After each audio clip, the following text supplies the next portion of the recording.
According to the NCAA in 2010, there were 17,527 student athletes playing college lacrosse. 399 of them were black. That's only 2%. Well, get to the man then. Get there. With those numbers as a backdrop, it was a surprise to find this all-black lacrosse team in Winston-Salem. We're an anomaly in lacrosse. You know, when you see a group of young African-American kids come walking up. Perrin Black's son plays for the Monarchs, a 13 and under lacrosse team. His brother Walter Black coaches. He has coached Pop Warner football. He's coached basketball. So he had a core group of guys that he knew might fit lacrosse pretty well. Neither one of them ever played the game. Last year, the kids came out and asked me, a couple of kids asked me if I knew anybody that coached lacrosse or knew anything about it. And it just happened that a guy, one of my classmates from Carolina, was coaching the league on the Winston-Salem Lacrosse League.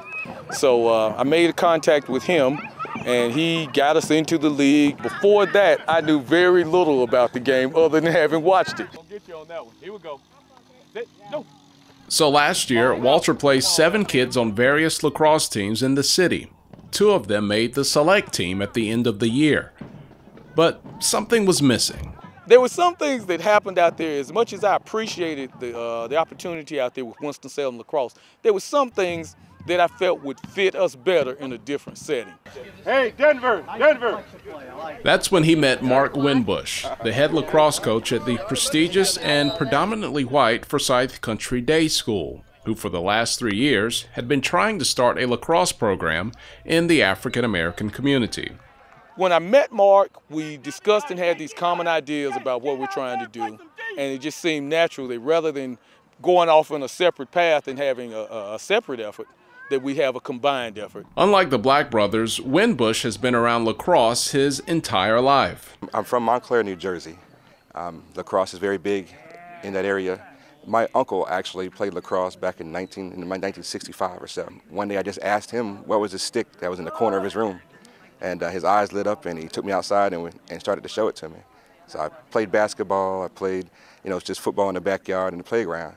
But when I saw lacrosse, I just really loved it. After starring in high school and then playing for 2 years at Washington and Jefferson, the real world kicked in. Fast forward 15 years and Winbush was a husband and a father of 2 boys, while his sticks collected dust. And it wasn't until some years later, my sons saw my lacrosse sticks in my office at home and asked what it was. And we went out and we found a clinic that was in High Point. And they fell in love with it that day, and I ran to the store and brought sticks that afternoon. 5 years later, I'm a head coach of a high school. Winbush and Walter Black worked out a plan and invited Walter's brother into the Brain Trust. They garnered a few grants from U.S. Lacrosse, and now it was time to put a under-13 team together, which meant recruiting. He saw an article in the newspaper and came up here and bought a form home and said, "Dad, I want to play lacrosse." Terry Townsend is a team dad. No idea about lacrosse. I've seen it on TV, but actually first time ever being around it. So I was a little skeptical at first. But it didn't take long for the kids to get excited, as well as the parents. I'm the first one that thought I got in the car and said, "What is lacrosse?" So then he showed us some videos and he bought us some sticks and we went out and started throwing it. And then he put us on the team, and then I learned how to play. Parents are just jumping out of the skin for the opportunity for their kids to play something different. Many parents want their kids to be exposed to not just the norm, but just anything. And that's one thing we try to emphasize with our kids. And we're not telling you that you have to play lacrosse, but do not feel that you're bound by the color of your skin, by the activities you do. It wasn't a lot of bucking or a lot of influencing, I think the biggest a challenge we had was guys that normally played AAU basketball during this season. There was one significant moment on the recruiting trail that touched Winbush. One kid actually told me in Bible study one time at church, he said, "I can't come play lacrosse, coach. Next thing you're going to do is tell me I can do algebra." And I said, "What does algebra have to do with you playing lacrosse? Are you telling me you're smart, that you're not smart because you're black?"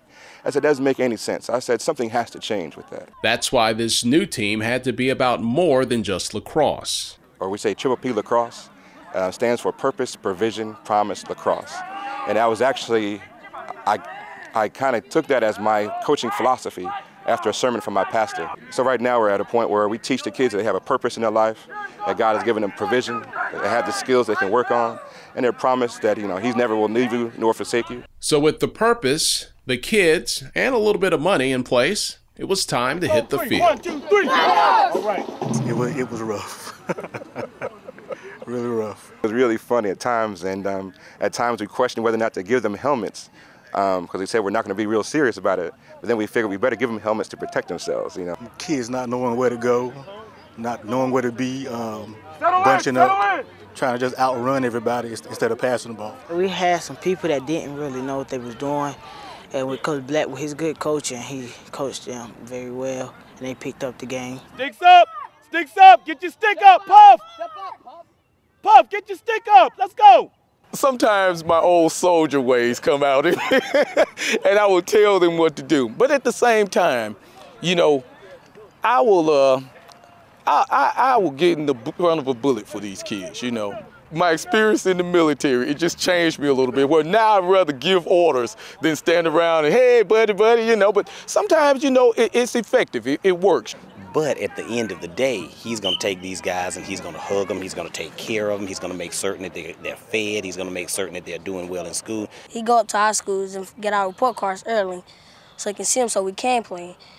He goes out and buys us notebooks, books, whatever we need, book bags. He help us pay for field trips like that we need to go on, not fun field trips, but he help us out still. Yeah. Cam, get back up here, man. Put some cradle on this thing, It's funny. I literally have been more of a father to some of these guys than their fathers are. There's some of them have never seen their fathers. So I know, if they need something, they call me. I'm going to get there and try to do the best to help them any way I can. And he pushes us hard as he can for us to do better and better. And he wants us to do our job and make honor roll and do what we can to play sports, because college is not all about sports. People can select you if you have good grades. People don't select you if you have bad grades. There's one kid I think about. A few years ago, I used to ask him what he wanted to be. And his career goal at that time was he wanted to be a barber. And that's a very good profession. But I also, after a couple of years of being around, I can ask him that question today, and he wants to be a doctor. I think they expand their horizon, take them into different levels of industry that they may not have been exposed to before. Just simply the interpersonal skills of talking to someone outside of your culture and actually just making a relationship with someone else. Well, let's go back to the field. How is the lacrosse going these days? About a month and a half ago, I don't know. I remember we had lost like our third or fourth game, and I heard some of the guys saying, we're not losing anymore. It was that one game we played the Tomahawks, and we said after that we said we weren't gonna lose no more, and after that we just been continue to play with our games, and we never lost no game yet. And now that our young gentlemen now are on a 5-game winning streak, I think some of the kids now see that, hey, this team is pretty good, and the guys are coming along. Accountability on the field has paid off huge from a little guy. I gotta be fast at this game, like everybody else. Like when I pick up the ball, it's either me getting it there because I got a bunch of rookies and I'm trying to help them get involved with the game, get more experience. So when I get the ball, I gotta do what I do so I can help them do what they do. Winning on the field and off, something these coaches and parents hope will continue throughout their lives. And I think I have a future ahead in lacrosse. All right. Well, how far do you want to take it? To professional. I want to see these guys graduate from high school. I want to see these guys go to college. I want to see these guys develop into professionals and change the pattern that has existed for a couple of generations, and have people look up to you and then you give it back to somebody else.